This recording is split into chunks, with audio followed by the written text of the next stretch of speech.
Hello everyone, I am Dr. Rajesh. I am the General Medicine Educator for NEET SS and as well as the INI-CT SS. So this particular section, I'll be discussing about what are the recent updates which have come up in the Harrison 22nd edition, which you need to know just before you are attending the NEET SS 2025 exam. So the first important update is regarding the heart failure. So what has been updated is the heart failure in the previous textbook of the Harrison, it is being classified as the HFrEF and as well as HFpEF. HFrEF is like where the ejection fraction is less than 40% and HFpEF is more than 50%. Now, in the new edition, like mildly reduced ejection fraction, where the ejection fraction is 41 to 49% has been added.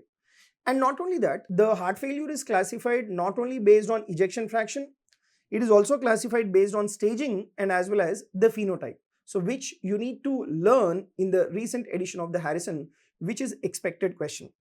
And the next important thing is the treatment in the heart failure. So it is guideline shift highlighted in the Harrison related to the heart failure.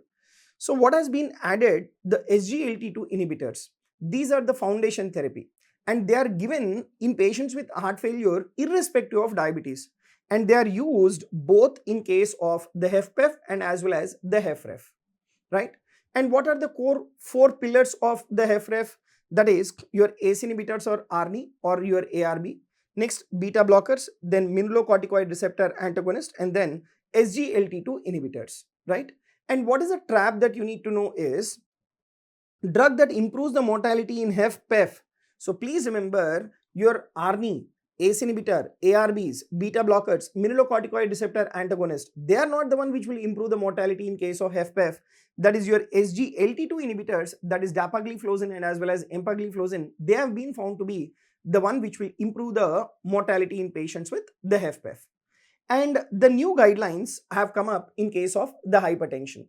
So the diagnosis of the hypertension, it is not just based on the in-office blood pressure monitoring. The diagnosis is based on out-of-office blood pressure monitoring, right? So what is that out-of-office blood pressure monitoring? Home blood pressure and as well as the ambulatory blood pressure, right? And there has been a very strong emphasis in the recent edition of the Harrison about the masked hypertension and as well as the white coat hypertension, which you need to go through in detail in the 22nd edition of the Harrison. And according to the 22nd edition, in the general population, the target blood pressure should be less than 130/80. And even in those individuals with CKD, diabetes, and those individuals who are having the cardiovascular risk, in them, the blood pressure is less than 130/80 definitely. And what is the exam trap that you need to know? The office blood pressure is normal, but there is presence of the end organ damage. Then you need to suspect the masked hypertension. So regarding the masked hypertension and white coat hypertension, please go through in detail in the 22nd edition of the Harrison. And next to the heart failure and as well as the hypertension, the next important thing have come up in the diabetes. There was like, there is a paradigm shift.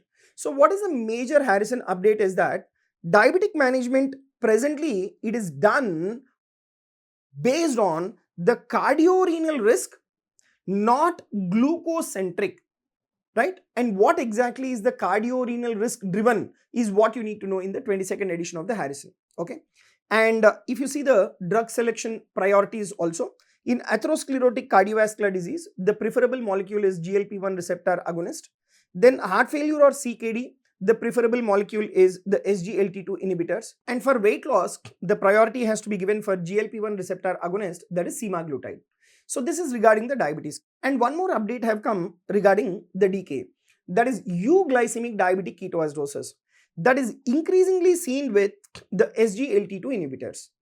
That is increasingly seen with SGLT2 inhibitors. So what is the exam trap that you need to know? That there is ketone bodies, there is metabolic acidosis, but the glucose levels are normal. Then you should think of the SGLT2 inhibitors causing diabetic ketoacidosis. So that is what is your euglycemic diabetic ketoacidosis. And the next refined definition have come up for the sepsis and as well as the septic shock. Now what are these updated definitions? So the updated definitions related to the sepsis. So definition of the sepsis is that it is a scenario where there is life-threatening organ dysfunction, due to dysregulated host response. That is what is the definition of sepsis. Then what is septic shock? Septic shock is that where the mean arterial pressure is less than 65 millimeters of mercury despite fluids. And if you take the lactate levels are more than 2 millimoles per liter in patients with the septic shock. So this is about the sepsis and as well as septic shock. These are the refined definitions. Now, the emphasis have been given in the recent edition of the Harrison that you need to start early vasopressors in case of septic shock and restrictive fluid strategy. So what is being preferred? Vasopressors are being preferred over the fluids. And what is the first line drug in case of septic shock? That is the norepinephrine. So one of the favorite questions that is being asked in the NEET SS is that if it is a fluid refractory shock, the next step is you need to add the norepinephrine. So this is an update related to sepsis and septic shock. And there have been some updates in the recent edition of the Harrison on the acute coronary syndrome, where they have mainly focused on images and as well as the strategies. So please go through all the images and strategies of the acute coronary syndrome in the 22nd edition of the Harrison. One of the key update is based on your high sensitivity troponin, that the high sensitivity troponin is used to rule in or rule out. So you need to know about the high sensitivity troponin. And next important is the NSTEMI risk stratification. So early invasive strategy if it is high risk, right? Early invasive strategy if it is high risk in case of the NSTEMI. Usually in case of NSTEMI, what is that we follow? Antiplatelets and as well as anticoagulants. But if it is high risk, early invasive strategy is what you need to do, and that is what has been updated in this 22nd edition of the Harrison. Please go through that. And the next important is regarding the arrhythmias, the atrial fibrillation management. Please go through that, because the anticoagulation is given based on CHA2DS2 VAS scoring system, and the newer oral anticoagulants are being preferred over the warfarin, and rate versus rhythm strategy is completely individualized. So you need to definitely go through about this atrial fibrillation management. And next important is the ventricular tachycardia. So you need to know what are the indications of ICD in patients with ventricular tachycardia. If there is structural heart disease and VT, ICD is definitely indicated. And please go through all the indications for ICD in a patient with a VT. So the trap that you need to know is if there is a VT along with syncopal attack, and if the patient is also having low ejection fraction, ICD is preferred, not the amiodarone alone. ICD is preferred, not amiodarone alone. Then coming to the stroke, right? So regarding the stroke, the timelines and as well as imaging have been given the emphasis. The new emphasis is that about mechanical thrombectomy, right? New emphasis is about mechanical thrombectomy. Until when you can do mechanical thrombectomy? So in selected patients, you can do mechanical thrombectomy up to 24 hours, right? And you need to know about the image-based selections also in case of the stroke, which have been updated in the recent edition of the Harrison. So the exam trap is that if there is a late presentation of the stroke, but if there is a salvageable penumbra, so will you do thrombectomy or not? Yes, we do thrombectomy. Okay. So regarding that particular stroke management timelines, go through that, very important. Next important update has been given in the autoimmune and as well as rheumatology. What is the update? Usually in case of autoimmune, the drugs what we give is steroids, but there has been a shift in the recent Harrison update. The shift is from steroids to the target biologicals, right? From steroids to the target biologicals. Okay. And the infection risk is very much emphasized whenever you are giving these biologicals. So like tuberculosis, hepatitis B virus reactivation. So there will be risk of opportunistic infections whenever you are giving this immunosuppression. That is what you need to know. So whenever you are giving this anti-TNF therapy, which are nothing but your biological agents, you need to screen for the tuberculosis and as well as the hepatitis B. So this is about autoimmune and as well as rheumatology aspect. And the recent update have come related to the tuberculosis treatment. What is that? Mainly for drug-resistant tuberculosis, there have been regimens which have been updated in the Harrison, that is bedaquiline based regimens, which you need to be knowing thoroughly just before going to the exams. And next is the indications of steroids in case of meningitis. That is in case of tubercular meningitis or tubercular pericarditis, the steroids have to be indicated, right? And the important exam trap is that, like, which is the multi-drug resistant tubercular drug which is associated with QT prolongation. Please remember it is bedaquiline, right? Next to the tuberculosis update, the update has come related to the HIV also. What is the update?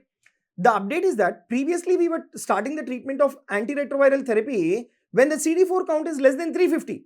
But what is the present treatment? You need to start the ART irrespective of the CD4, right?